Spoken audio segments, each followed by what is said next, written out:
serez forcément riche demain. Hein? Déjà qu'il y a un temps en anglais qu'on appelle le past continuous, hein? C'est-à-dire ton passé peut continuer. Il y a le past perfect continuous, ton passé peut continuer parfaitement. Tu vois? Les gars appellent ça le past perfect continuous tense. Ton passé peut continuer parfaitement et te donner même l'attention. Donc les gars, bonsoir à tous. Merci Ndolo. La première fois que je te rencontre, c'est dans un autre média avec HD Cool. Ouais. HD Cool qui est une, je disais en off, qui est une très bonne personne.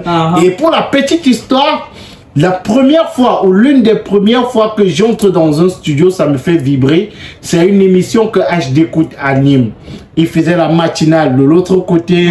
Tu connais très bien de l'amour et tout. Bien sûr. À cette époque-là, je ne le connaissais pas encore et je n'avais même pas encore commencé. C'était encore seulement un rêve pour moi de devenir animateur. HD Cool qui certainement nous suit d'un coin de la ville, donc big up à toi HD Cool. Ouais, HD Cool c'est un grand frère parce que il était quitté de collègues, amis et d'amis à grand frère aujourd'hui. On a travaillé pendant près de 2 ans et demi.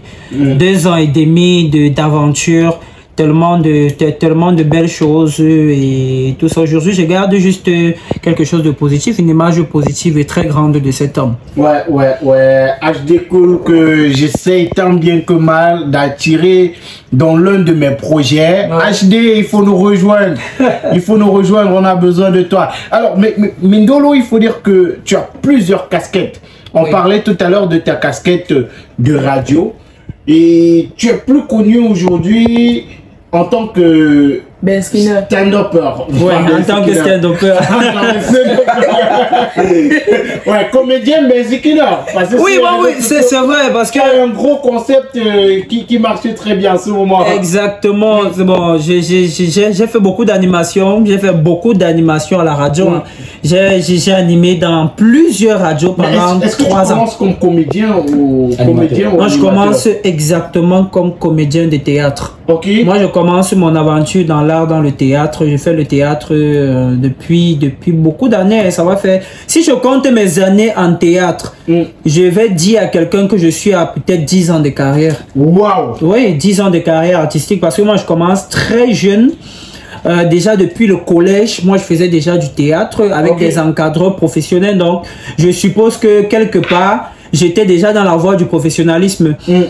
Après ça, je me lance dans le stand-up proprement dit. Bon, la vérité c'est que pourquoi je me lance dans le stand-up, c'est simplement parce que déjà les pièces théâtrales que j'interprétais, j'avais la plupart du temps un rôle un peu plus comique que les autres. Donc nous étions dans le drame et tout ça, le comique et tout. Moi j'interprétais beaucoup plus des rôles qui allaient dans le sens comique. C'est pour ça que le stand-up, l'humour particulièrement m'a intéressé. Donc je me lance dans le stand-up en 2018. 2018, ça va faire peut-être 5 à 6 ans de carrière aujourd'hui. Voilà, professionnellement, je dis professionnellement parce que après je commence à faire les grands plateaux comme African Stand-Up Festival en 2019. Donc, c'est un peu ça quoi. Et on t'a vu sur la scène de Nouvel An. Ouais, exactement. Bonne année Cameroun. Bonne année Cameroun qui a été diffusée sur plusieurs chaînes locales. Et c'était un gros plaisir parce que c'était le tout premier gros concept parce qu'on avait organisé l'événement au Palais des Congrès de Yaoundé. Donc c'était immense. C'était immense. Un grand public. Je pense que jusqu'ici, depuis des années déjà, parce que Valérie Ndongo quand même faisait déjà des spectacles au Palais des Congrès il y a beaucoup d'années aujourd'hui. C'était un retour avec Major AC. Avec Major AC. Donc c'était un gros comeback. Une salle comme ça, 1500 places, presque pleine, parce que je vais dire qu'elle était presque pleine. Et c'était un gros succès. Pourquoi? Parce que ce même jour-là, il y avait carrément le gros concert de Dadju en plein Yaoundé. Il y avait Yafé qui se passait toujours au Palais des Congrès. De l'autre côté. Mais de l'autre côté, tout ça. C'est un quartier. Exactement. Mais malgré ça, on a réussi quand même à mobiliser près de 1000 personnes dans la salle. C'était un gros triomphe.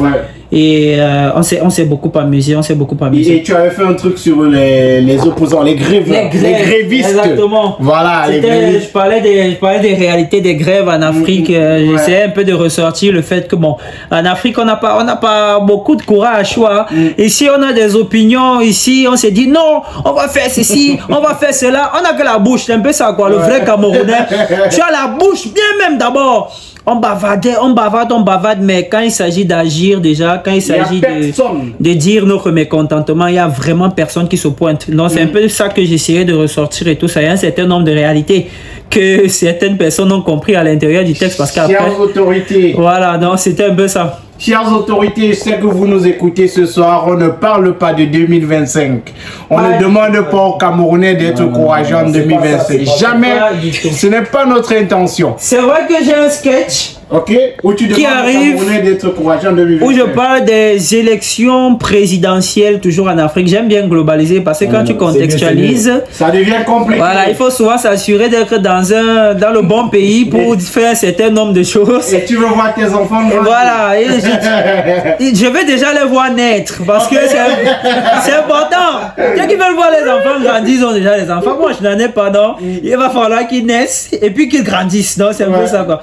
Il y a des limites. C'est pas que j'ai peur, mais il est important de se mettre des limites quand même. Même dans l'art. C'est vrai que l'art est assez ouvert, libre, mais il est important de mettre des limites. Il faut être conscient de l'environnement dans lequel on vit. Exactement. Ouais, donc on va parler de toi, on va parler de ta carrière, des belles choses que tu proposes depuis plusieurs années déjà au Cameroun.